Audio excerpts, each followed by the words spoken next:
सभी भक्त जनों को मेरा सादर प्रणाम। शनिवार के दिन व्रत करने से शनि ग्रह का दोष समाप्त हो जाता है। भविष्य में आने वाली शनि के प्रकोप से भी बचा जा सकता है। शनि की 7.5 अवधाये से छुटकारा मिलता है और बिगड़ा काम पूरा होता है।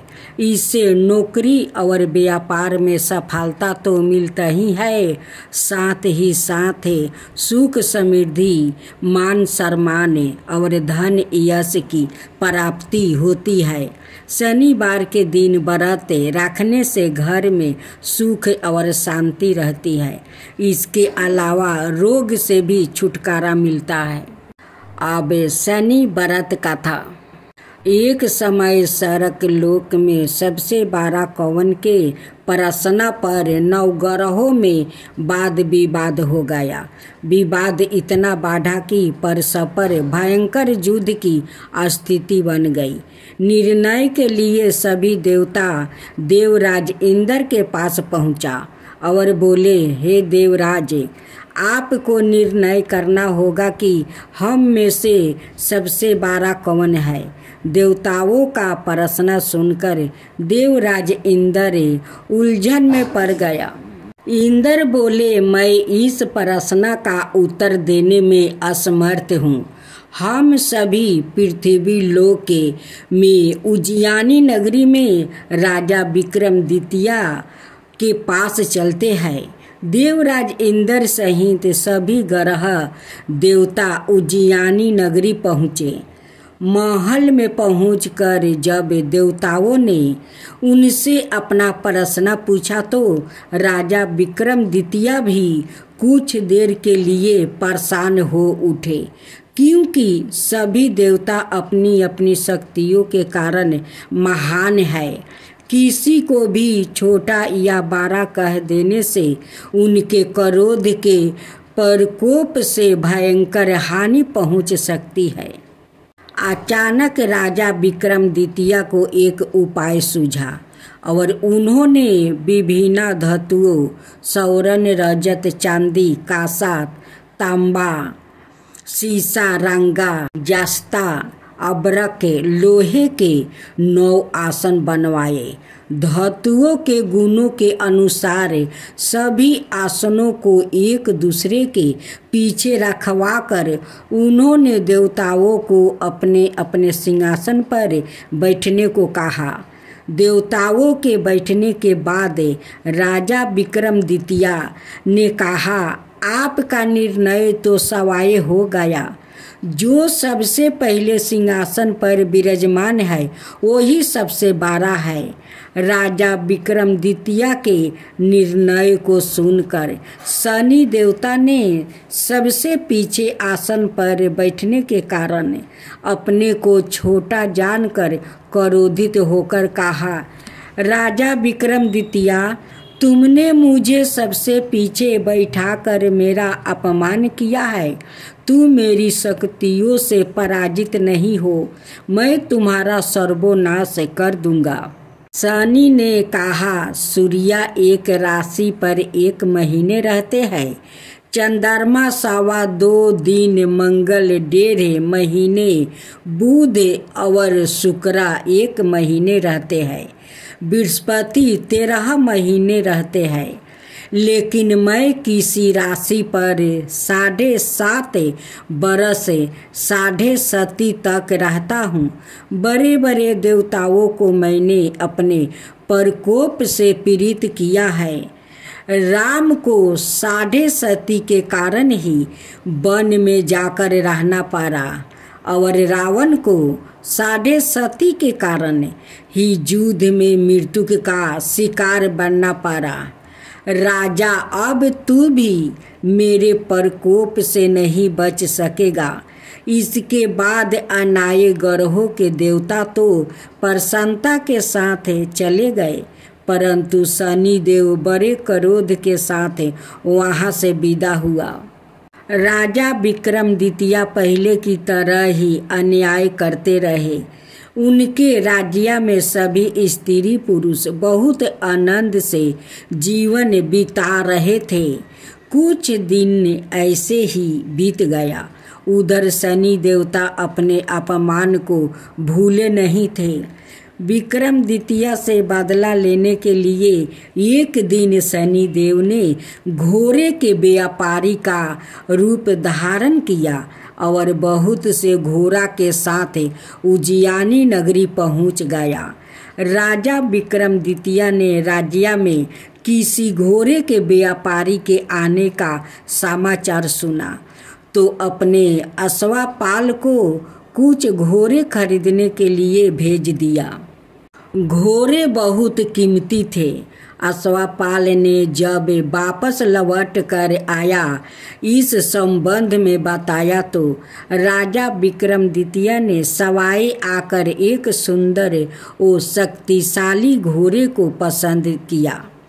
घोड़े की चाल देखने के लिए राजा उस घोड़े पर सवार हुआ तो वो घोड़ा बिजली की गति से दौड़ पड़ा।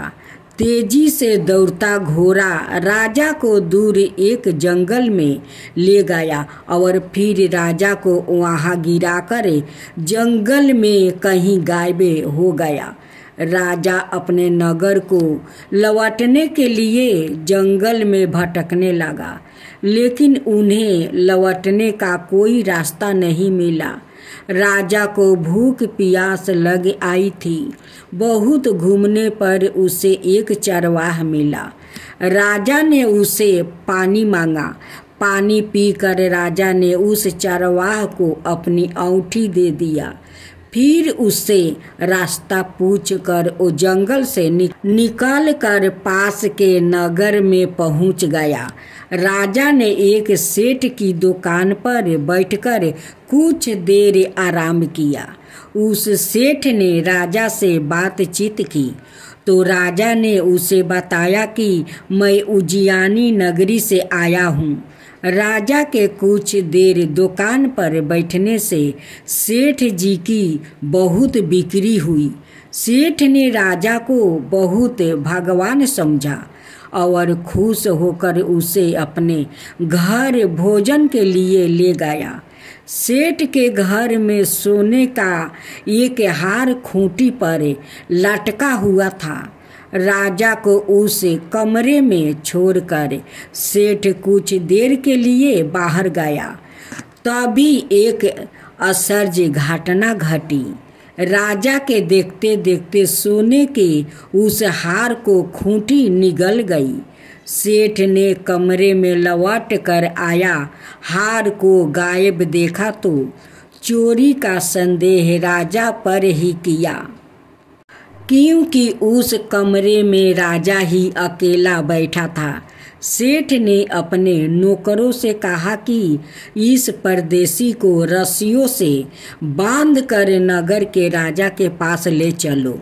राजा ने विक्रमादित्य से हार के बारे में पूछा तो उसने बताया कि उसके देखते ही देखते खूंटी ने हार को निगल लिया था। इस पर राजा ने क्रोधित होकर चोरी करने के अपराध में विक्रमादित्य के हाथ पांव कटवाने का आदेश दे दिया। राजा विक्रमादित्य के हाथ पांव कटवाकर उसने नगर की सड़क पर छुड़वा दिया गया। कुछ दिन बाद एक तेली उसे उठाकर अपने घर ले गया और उसे अपने केलू पर बैठा दिया। राजा आवाज देकर बैलों को हाँकता रहता। इस तरह तेली का बैल चलता रहा और राजा को भोजन मिलता रहा। शनि के प्रकोप की 7.5 पूरी होने पर बरस ऋतु आरंभ हुआ।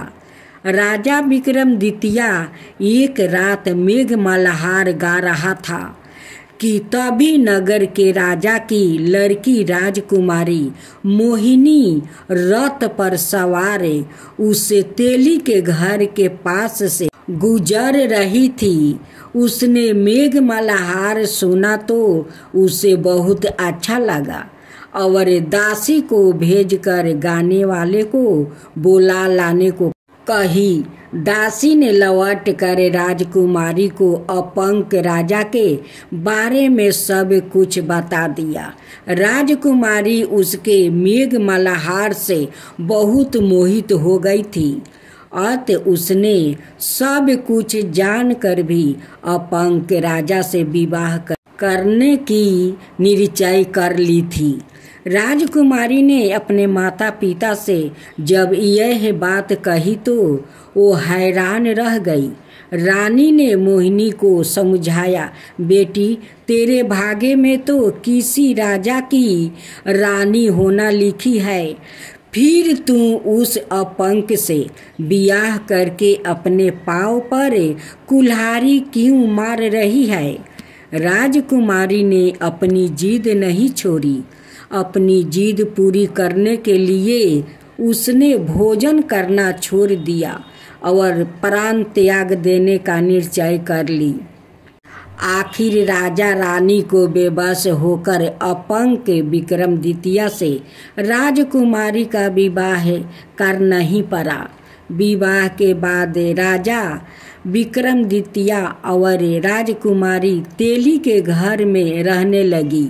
उसी रात सपने में शनिदेव ने राजा से कहा, राजन तुमने मेरा प्रकोप देख लिया, मैंने तुम्हें अपने अपमान का दंड दे दिया है।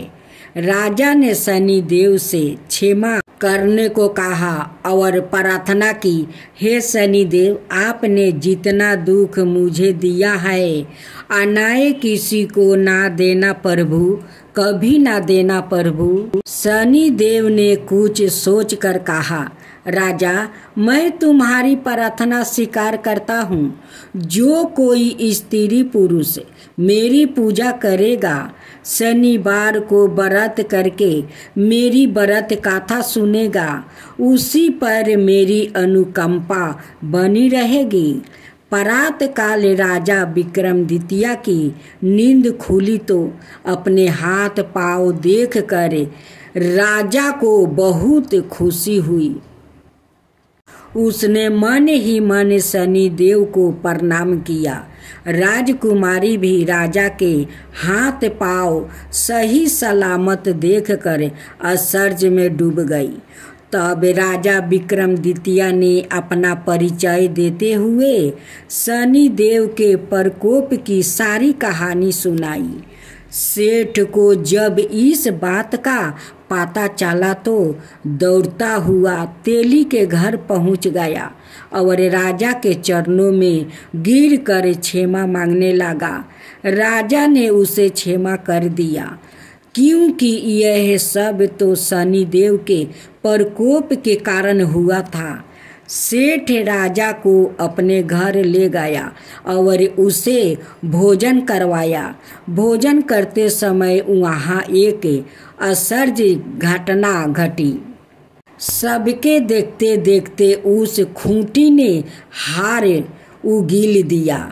सेठ जी ने अपनी बेटी का विवाह भी राजा के साथ कर दिया और बहुत से स्वर्ण आभूषण धन आदि देकर राजा को विदा किया। राजा विक्रमादित्य राजकुमारी मोहिनी और सेठ की बेटी के साथ उज्जैनी पहुंच गया तो नगरवासियों ने हर्ष से उनका स्वागत किया। अगले दिन राजा विक्रमादित्य ने पूरे राज्य में घोषणा करवाई कि शनिदेव सबसे देवों में सर्वश्रेष्ठ है। प्रत्येक स्त्री पुरुष शनिवार को उनका व्रत करे और व्रत कथा अवश्य सुने। राजा विक्रमादित्य की घोषणा से शनिदेव बहुत प्रसन्न हुआ।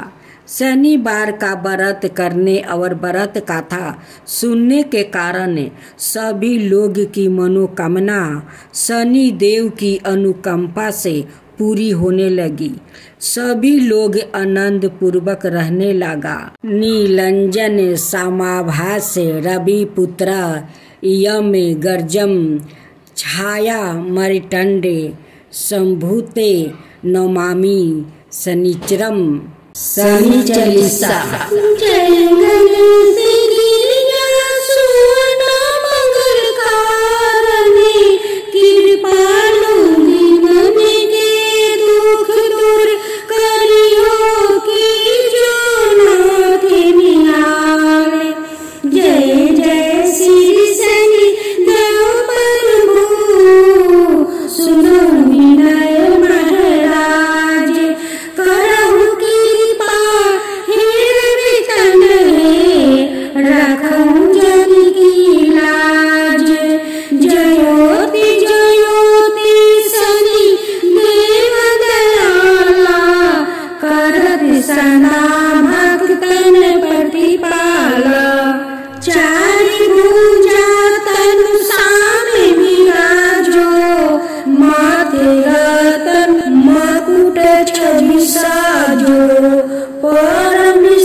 कुंडल सरवने चम चम चमके, यही माला मुकुट में मणि दमके।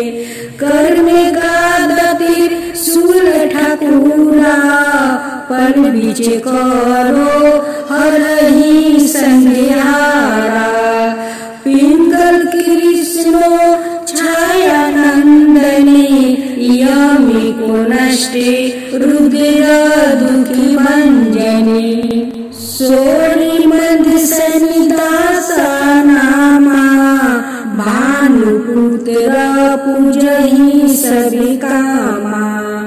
जा पर प्रसन्न हो जाहि, राखहु रावण कर छन माही। पर्वत तीन होई निहारते, तीनहु को पर्वते करी डारते।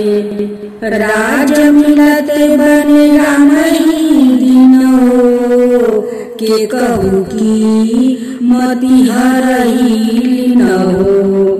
बनहु में मृगा कपट देखाई, मातु जानकी गई चुराई।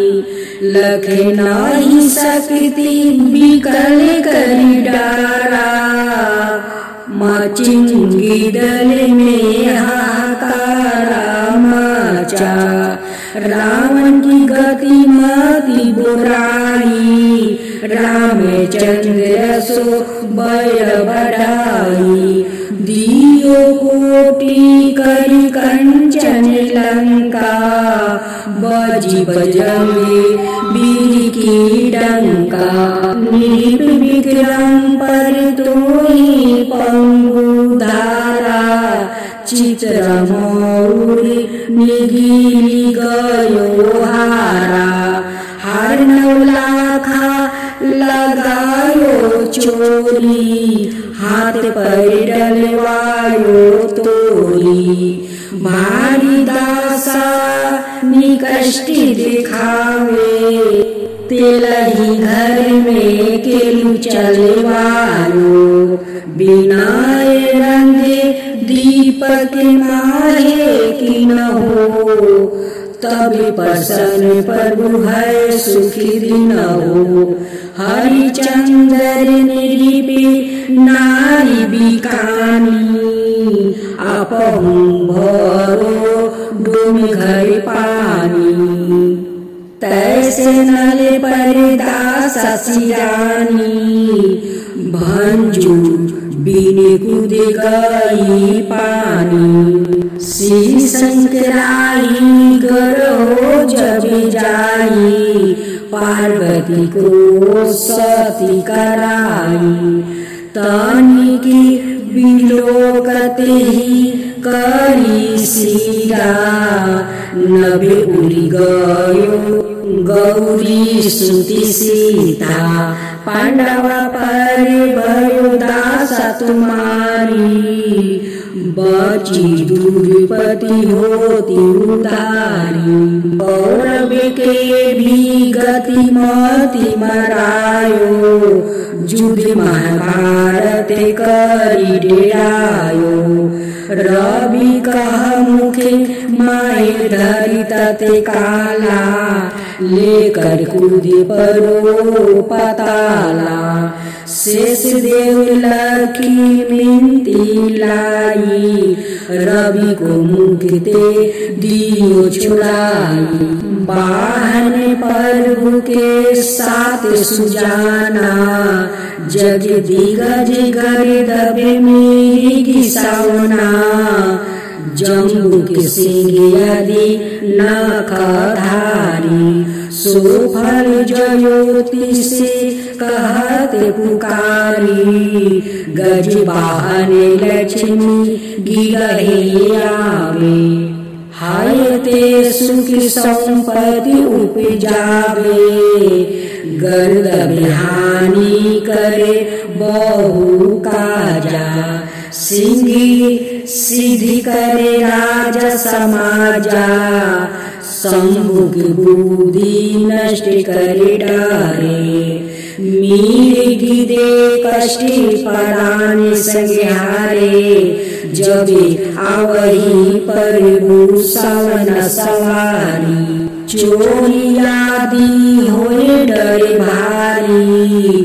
तैसही चारी चरण यह नामा, सवरण लोहा चांदी और तामा।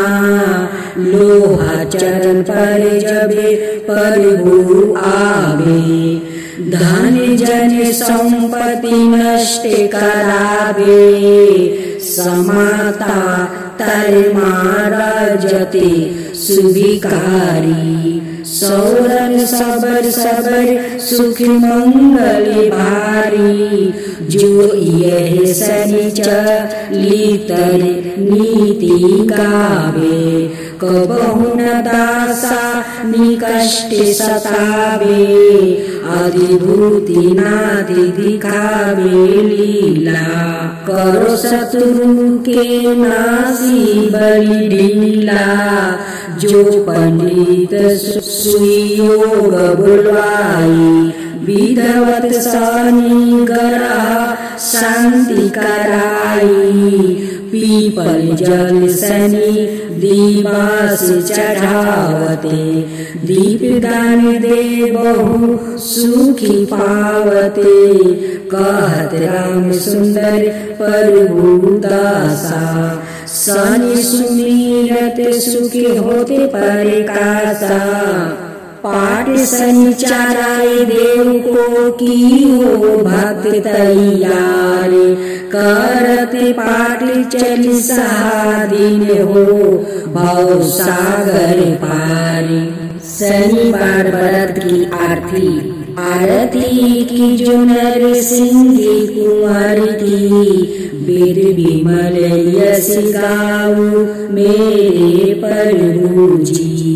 पहली आरती पहला देव बारे, हिरण्यकशिपु नख उदर बिदारे। दूसरी आरती बामन देवा बलि के द्वार, पधारे हरिदेवा। तीसरी आरती बर्मा पधारे, साहस बाहु के भुजा उखारे। चौथी आरती असुर संहारे, भक्ति भविष्ण लंका पधारे। पांचवी आरती कंस पछारे, गोपी ग्वाला शाखा प्रति पाले। तुलसी को अतरा कंठ मानी, हीरा हर्षि निरेखी गावे दास कबीर।